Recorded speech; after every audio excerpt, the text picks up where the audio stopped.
What's up guys, Mike Thomas, aka the Young Trishlet here, and today I want to talk about Ishizu Tearlament. As many of you guys know, the Ishizu Tearlament deck has been dominating the Yu-Gi-Oh! TCG since its introduction a couple weeks ago, and while there weren't many new innovations this weekend at YCS Dortmund, I did not notice anyone playing some of the decks that I decided to run this weekend. So I thought I would go ahead and share my list with you all, as I managed to disrespect the Buckeyes by placing second overall at Columbus Regionals. As always, be sure to like and subscribe if you do enjoy this kind of content. It really helps me out a lot and lets me know to keep making more of it. Also, if you're looking to get better at the game and want to support me, I do offer coaching sessions through Medify. I love helping people get better at the game, and I know from personal experience that sometimes the best way to do so is through a one-on-one approach. I recently found out I'm within the top 16% of coaches on their platform, so definitely check me out on there if you think that is something you might be interested in. Anyway, without wasting any more of your time, let's hop into it. I'm here today with chat. They're right here, and we're going to be going through the deck profile. So I did play Ishizu Tearlament, and to start off the deck list, we started with very standard 3 Keldo, 3 Mudora. So the 2 shufflers, you got to max out on those because these cards change the game so much. They're honestly the best cards in the engine. 3 Kelbeck, which was pretty standard, though I think the Dortmund list played 2 in their main deck instead, which makes sense for an event like that. And then the 1 Agito as well. Only 1 Agito rather than any more copies of it, because you don't really want to draw Agito. It's probably the worst. It's probably the worst Ishizu card.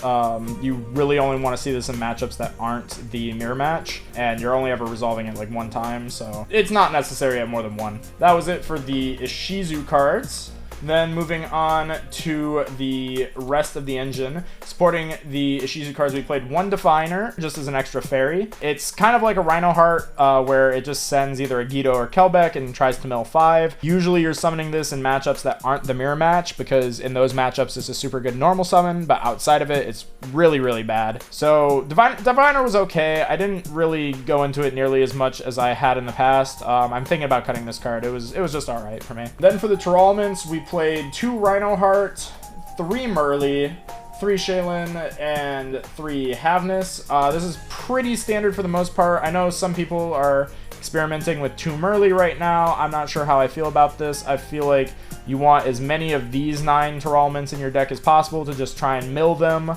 Especially off of something like Havness, like on your opponent's turn, just being able to hit a Tearlament to fusion just makes your turn so much better. So I still play 3 of this. I only played 2 Rhino Heart because the Diviner is taking up the slot of the 3rd Rhino Heart right now. So if I were to make a cut for the Diviner, it'd probably just be the 3rd Rhino Heart. And that was, I mean, there's not really much to say about the Tearlament ratio. It's pretty standard.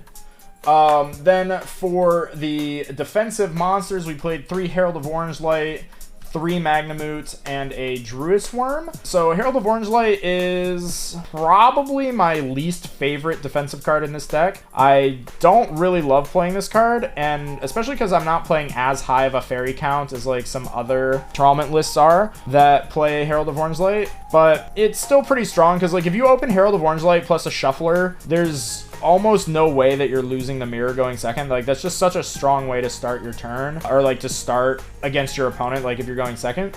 So I think that this card might just be too important to cut right now, but I'm not sure. I've experimented with cutting this card. I'm not really entirely sure if I want to play it, because drawing this card by itself really sucks. And then I wanted to play a slightly higher bestial ratio than I did at Pasadena, though I'm not playing as high of a bestial ratio as people were in Dortmund. I saw some lists playing like 9 Bestials in the main deck, even one going so far as to play Lubellions as well, which is just super crazy to me that that's how the meta is evolving, at least over in Europe. So maybe that's something I want to play around with. I can definitely see it. I think playing a high Bestial count is kind of key to winning the mirror match. So I think that that's definitely an option, but for now I just played the Heralds. They're kind of reliable, and I'll talk more about why I wanted to keep this card in my deck a little bit later. For the last defensive cards that I played, and starting the spells, I played 3 copies of Forbidden Droplet. This was the power spell that I played in my main deck. I didn't play Super Poly because I feel like good Tearlament players aren't playing into Super Poly right now, so it usually just only comes up against rogue decks. Like Exo Sister is one where Super Super Poly is really good. And then it sometimes comes up against Sprite, but I feel like Sprite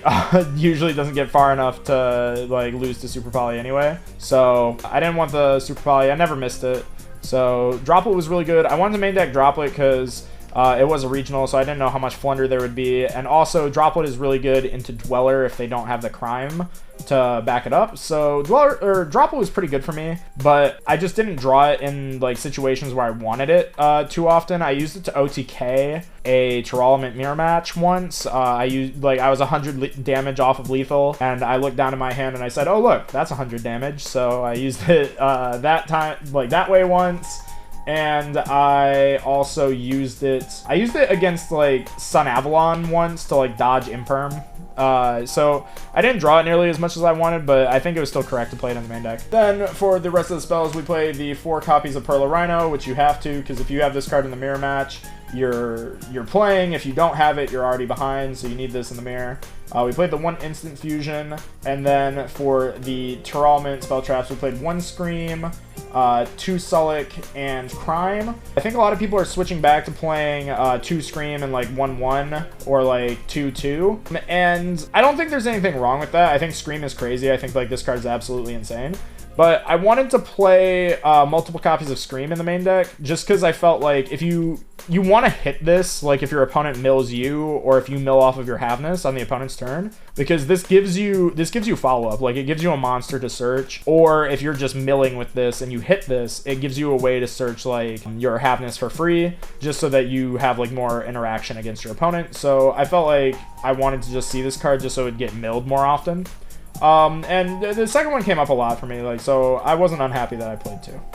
And then the 1 Crime in the main deck, just so that you can try and protect your Abyss Dweller if you're able to play. So like that way you don't lose to stuff like Dark Ruler or discard orange on the Abyss Dweller. So the main deck was pretty standard, not too much going on crazy in the main deck, but I think the rest of the, like, where this deck gets really spicy is like in the side, so stay tuned for that. So for the extra deck, we played the Kit Kalos, the Rukalos, and the Kaleido, all very standard, 1 of each. Don't think you ever need 2 of Kit Kalos. I don't think the second would have ever come up, so no reason to just lose to Ghost Reaper harder by playing the second copy of it when you don't need it. And then the 3 other fusions that you play the Dragos Tapella, the Garura, and the Mud Dragon. I was thinking about playing Darklaw for this tournament, but unfortunately I just couldn't find the mass changes to play Darklaw package, so I wasn't able to test it this weekend. So maybe the next regional I play at, I'll definitely test it out. Then I played the 1 copy of Baron. So Baron is really good in this deck, not only because you can make it by using Diviner plus a level 4, but also because you can, if you want to play really safe against your opponent, you can actually make the Rukalos while you're going for an Abyss Dweller, and then if you mill one of your Herald of Orange Lights, you can bring it back with Sprite Elf to make Baron, which is something that I did once or twice throughout the event, which was really, really solid, like being able to both play around like defensive hand traps as well as playing around stuff like Super Poly is just a really nice line, though I feel like you kind of have to be ahead to do that. You know, like they can't have too much disruption for that to work consistently, but you know, when you're able to pull it off, you just feel like you're untouchable. Then for the Xyz, I have Baguska, Abyss Dweller, and Beatrice. So this is where I feel like my list starts to differ from like the list we saw at Dortmund quite a bit, which is that a lot of people switched over to playing Wallow either over the Beatrice slot or with the Beatrice slot, because Wallow is just really, really crazy in this metagame. Personally, I'm not like super huge on Wallow, just because I think Beatrice is way more proactive, and I feel like a lot of the times that you can invest those 2 level 6 monsters, it's usually better to go for Beatrice. Though Wallow obviously has been putting up really good results for people, so obviously I can't knock the card. The other Xyz monster that a lot of people play is Zeus. I didn't really think about like doing the Dweller Zeus line too much. I never really felt like I needed to do that line against any of my opponents in the mirror match. But it is a really strong line. I do kind of want to put the Zeus in because there are other cards I want to play in my extra deck. But just for this weekend, I didn't play it. I didn't really miss it either. I think there was only one time I would have summoned Zeus at all throughout the whole tournament, and it was to out my opponent's Zeus that had no materials. And I just don't think it was worth it. And for the Xyz monsters, I played the 1 Sprite Elf, the 1 Sprite Sprint. These 2 are staple. You cannot cut these. These cards are crazy. As well as the Dark Charmer. This card is also insane. Like, these 3 as a core are usually what you're going into, you know, as your Link 2s, just as they're both offensive and defensive, which makes them really, really strong. They're just so good. Like, you can't cut these cards in any universe. But moving on to the cards you can cut are the IP Masquerena and the Crusadia Avramax. Just to talk about these a little bit, I really like IP Masquerena in this deck. I think IP is really insane. There's just so many times where you're like playing through hand traps, you're playing through defensive cards, and you just end with like awkward bodies on field like that sometimes don't go into like a Synchro or an Xyz monster nicely. Like, for example, like you might have a Shiren and a Bestial, or you might have like a Havness and a Bestial, or like even, I wouldn't say like Havness Merly, but like, you know, just stuff like that, where you just have 2 random bodies on field, and the only thing that you could really go into is just like your Dark Charmer with them. Otherwise, you just leave them floating on the field and they don't do anything. So having the IP Masquerena to go into, which will then let you on the opponent's turn go into something like a Sprint, is really nice, just to be able to fusion guaranteed on the opponent's turn, which is just such a powerful play. It also sometimes just tempts people to like waste their battle phase because they're not sure what this is going to make. So this card's just like really, really strong.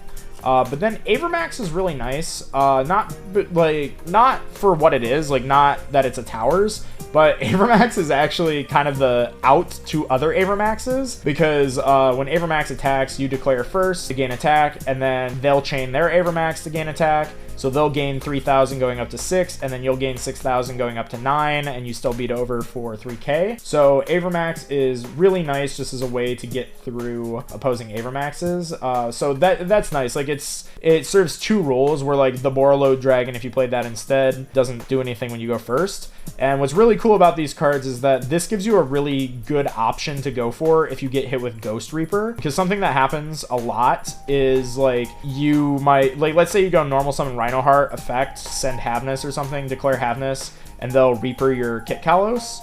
You might get like stopped there, and you might have to like try and struggle to figure out like what you're gonna go for. And if you're in that position, what you can always do is you can always like start setting up into like IP into Avramax, which is just such a really, like, it's like a decent recovery play, because this is kind of a hard card to out in the mirror match. Like, they can out it, but like it still catches people off guard. Like, I think that this is getting worse though, as like more people are accustomed to seeing this card in the deck, and like more people are playing Zeus, more people play stuff like Baron. So it can be hard to like get this to resolve. I think the only time that I was gonna summon Avramax this whole weekend was I got hand trapped awkwardly. I had to end on my like IP, and like maybe it might have been a Dark Charmer, and I just passed my opponent, and I was up in life. He switched his monsters to attack and declared battle phase. I chained the IP, and then I was gonna make the Avramax to force him to, you know, like play to try and out the Avramax, but then time just got called, so like I was like, I couldn't even put the card on the field before I intended to summon it, because time got called in his main phase and he just scooped up his cards. So Avramax was like okay for just that, but outside of it, I never really felt like I needed to go for this card. So I feel like this is very cuttable. IP is honestly the next most cuttable card in the extra deck, but I don't want to cut IP, because going into Sprint with IP is so relevant. Like the fact that you can throw random bodies into IP Masquerena, and like when you're on like an awkward play, and then find a way to like fusion again on your opponent's turn. Like if you need you needed 3 fusions to play, but you also need Kaleido Heart to deal with something on their field, like being able to just go IP into Sprint on the opponent's turn to get that 4th fusion just comes up so much. So maybe if I reworked the extra deck, maybe I could like cut the Baron and the Avramax, but I would only be able, like, then I would have to find an out to Avramax by cutting those. So I'm not really sure what I want to do with the extra deck, but I don't think this card was like fantastic, so this is probably cuttable. But that was it for the extra deck. Now moving on to the side deck. The side deck is where this deck gets really spicy. So I sided 2 Druis Worm and Saronir, just because, like I was saying before, I think you need more Bestials than your opponent to win the mirror match consistently. So at the time, I felt like 4 was standard, so I went up to 7 post-siding. Now, after seeing Dortmund, everybody's like main decking 9 Bestials. I feel like that might become the new meta, so these will probably find their way into the main deck now, but for this weekend, they were in the side deck. And they were really nice. Just, you know, being able to side into a high Bestial count is always really sweet. 1 Scatter Shot, please change the time rules. Then I played 3 copies of Triple Tactics Talents. This card, I was kind of a hater on this card earlier in the format. Also, shout outs to Ethan for these. I promise I'll give them back at some point. This card's insane. Like, this card's just so crazy. It trades out really nice with the droplet from when you go first, and because Tearlament plays on both players' turns, like, if you draw this in your opening hand when you go first, like, you're probably just winning, because you have the ability to, like, either check your opponent's hand to see if they have, like, a Bestial or something. You're able to steal their monsters, like you might have seen in the YCS finals at Pasadena. Like, this card is just so crazy. Like, the fact that it does so many things, the fact it doesn't target when it attempts to steal is crazy. The fact that you can draw 2 if the other 2 options aren't, like, fantastic for you. This card can just do everything, and in a deck that already does so much, like, having just such a nice Swiss Army knife like Triple Tactics is just kind of insane. So I really liked it. I played 3 for the siding pattern, but, you know, you can get away with any number of this card in your deck. It never hurts to include it. Then for the other cards that I played 2 Lightning Storm, 2 Twin, and a Heartbeat. This was kind of a last minute kind of interesting ratio. I knew I wanted to play like 5 Backrow hate cards, because I figured Flunder would be real. I wasn't sure whether or not I wanted to play Twin or Lightning Storm in that slot. I felt like Lightning Storm is a little bit better into Flunder because you can hit their monsters as well as their back row. I felt like Twin was a little bit better into decks like Sprite, where you might keep an Abyssal or something, and it's still really crazy against decks like Flunder. Twin is super insane because, like, if you pitch a Kelbeck or an Agido, because you're not going to put this in the mirror match, right? So, like, you're putting this in matchups where you have those cards in your, like, you're keeping those in your deck, you're not signing them out. Pitching those off of Twin Twister, popping 2 cards your opponent has, and then milling 5 on them is just insane. Like, that is just completely unhinged in terms of advantage. I managed to do that against my round 1 opponent. He flipped a Soul Drain on me, and then I Twin Twister pitched Kelbeck on him, and oh my god, it was crazy. And then the 1 Heartbeat is just the searchable out to Floodgates and stuff. I didn't want to play it in the main deck just because the deck's already at 41 cards. I didn't want to push it up to 42. I didn't want to cut the second Sulic for it. So I just put it in the side. I was happy within the side. It never came up for me. I never needed this. Or actually, no, it came up for me once. I hit a Pearl Rhino with it. Other than that, like, it was just okay. Like, I never searched it. Then for the last card in the side deck, this is like the super spice. This is what I really want to talk about today. Sided 3 copies of Nibiru. So Nibiru is not seeing play in this format, which is what makes Nibiru really good in this format. So here's the thing, is that if you're playing against a good Tearlament player, they're not going to summon Rukalos. They're going to play straight into Super Poly, right? Like, and they're not going to play into Super Poly when people are playing Super Poly. So they're usually going to make Garura instead of the Rukalos in that, like, fusion. So they're usually going to make either Garura or Dragostapella, and they're going to try and end on some board that looks something like maybe like a Sprite Elf, a Merly brought back by, like, the Sprite Elf, a Dweller, a Crime, and, like, maybe a Beatrice, right? That's what a lot of people are ending on. They're ending on boards that look kind of like that, right? That doesn't have an Omni Negate, so you can just nib that. And if you just get rid of the Dweller in the mirror match, you're fine. Like, you are so fine going second if you can get rid of it. So this card is so insane because nobody respects it, and I caught so many opponents just, like, passing on Dwellers plus Crime and, like, other monsters, and I was just like, okay, nib, clear it all, give them a token. And then, like, this card's also insane against decks that are not tier. Like, if you play against Sprite, which is one of the few other decks that can compete right now, the Nibiru FTKs Sprite, because they're not going to make Gigantic Sprite before their 5th summon. They're almost always going to go for Sprint and dump Nimble Angler and then overlay with the Sprint to make the Gigantic Sprite. And that's always more than 5 summons. The number of Sprite players I've just, like, immediately seen concede when I show them this card is just crazy. Like, it's just so insane that you can nib them. This card, I'm pretty sure this card also triggers, like, your Tearlaments too, because it's a card effect and not, like, a summoning condition. So, like, in the mid game too, like, it's not even bad because, like, you could trigger your whole whole board with this. This card is insane. Like, this card is so good. Every time I drew this card this weekend, I won. With one exception, I lost seeing this card once, but I was talking to my friend. Apparently I misplayed. I guess I should also mention I played this regional on 1 hour of sleep. I did not sleep before this event, so my play was a little bit sloppy at times. But apparently I misplayed, and I had a way to win, and I just didn't see it. So Nibiru, I guess, technically, I won every time I drew this card. But I basically I think 5 out of the 9 rounds, I drew this card in game 3. Activated it and just won because of it. This card carried so hard. This card is just so good, and this card is part of why I wanted to mention the Baron play. Is that I think if, you know, like, people are starting to cut Baron right now because nobody's playing Nib, right? And like, people are starting to cut Diviner as well. And I think people are also starting to cut the orange lights too, to like make space for more Bestials. I think as that becomes more common in the meta, this card just becomes better. Like, I think this card just becomes increasingly good because people are not putting up ways to interact with the Nibiru. And obviously, if this card becomes like more of a mainstay in the metagame, this card just becomes bad. But then the only way to like start playing around it is they either, you know, go for the Baron, which means they have to play like lower Bestial counts and whatever to make space for the Baron. And then they also, you know, like, or people have to cut Wallow or whatever it is to make space for all of this. So, and then you just put like your super polys back in, because if they don't do all of that, then they just have to end on the Rukalos, and, you know, it just becomes a cycle. So this card is just really strong, I think, at this exact point in the meta.